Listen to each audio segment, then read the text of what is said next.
takulandirani ku channel ya Amuna Miso TV. Choyambirira tapangani subscribe komanso hit notification bell kuti tizikhala tikupasilani nkhani zimene zikuchitika muno Malawi. Congrats to African Bata Onesimus as he signs a one-year deal with K Motors. Zosangalatsa zimenezo.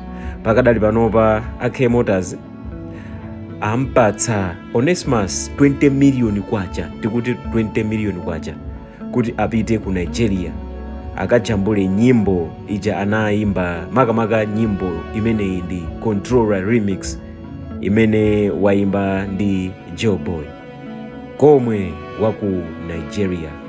Ndipo zonsenzi anasaina ku Amores Hotel mu mzinda wa Blantyre. Ife kwathu ndi mafuno abwino kwa African Bata chipetu akamuna pankhani ya mayimbidwe kuno ku Malawi. Iyayi ndithu pitani ku Nigeria kumeneku mukaonetse Malawi kumuyika pa mapu African Bata. Congrats Onesimus. Tapangani subscribe ku Amuna Miso TV kuti muzikhala tikukupatsilani zinthu zosiyanasiyana zimene zikuchitika Malawi muno. Entertainment ili mwa ife. Politics channel chake ndi chimenechi, tikhali tikupatsilani zambiri. Tapangani subscribe.